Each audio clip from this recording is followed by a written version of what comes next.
पवन सिंह के खिलाफ हो रहा है बहुत बड़ा साजिश। नमस्कार दोस्तों, मैं हूं अनीस राजपूत, आप देख रहे हैं अनीस राजपूत ऑफिशियल। आज के इस वीडियो में हम इसी के बारे में बात करने वाले हैं, इसलिए वीडियो को शुरू से लेकर एंड तक देखिएगा। अगर हमारे चैनल पर नए हैं तो चैनल को सब्सक्राइब कर लीजिएगा, क्योंकि भोजपुरी की ताज़ा और सही खबरें सबसे पहले हमारे चैनल पर आता है। तो जैसे कि आप लोग को पता ही है कि अभी पवन सिंह बिहार में नहीं पूरे भारत में चर्चा का विषय बना हुआ है, जो कि काराकाट लोकसभा से निर्दलीय चुनाव लड़ रहे हैं और काफी ज्यादा इनको प्यार सपोर्ट मिल रहा है काराकाट विधानसभा से। मैं आप सभी को बता दूं कि इन्हीं सबको देखते हुए कुछ विरोधी पार्टी हैं जनता को भड़काने का काम कर रही है और वो गलत न्यूज बनवाकर यूट्यूब पे डलवा रहे हैं और व्यूज छापने के लिए ऐसा काम किया जा रहा है।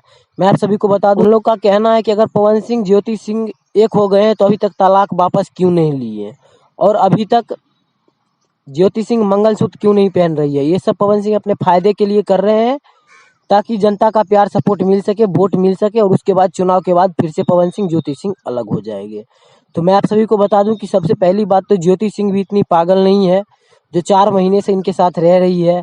और ज्योति सिंह को तो छोड़ो, ज्योति सिंह के पिताजी, ज्योति सिंह की बहन यानी ज्योति सिंह के ससुर यानी पवन सिंह के ससुर और पवन सिंह की साली, पवन सिंह की सास, सब उनके प्रचार में लगी हुई है।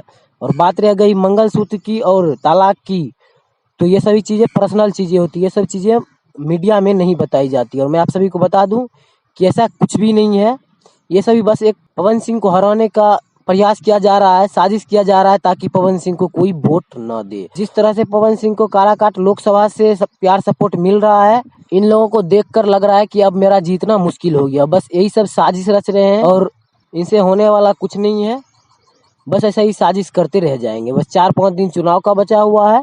मैं आप सभी को बता दूं कि 1 जून को काराकाट लोकसभा में चुनाव है और 4 जून को फाइनल रिजल्ट आनी है। तो ये था अभी का सबसे बड़ा अपडेट। इस अपडेट के बारे में आपका क्या राय है हमें कमेंट बॉक्स में जरूर बताइएगा। मिलते हैं किसी अगले वीडियो में, तब तक के लिए बाय।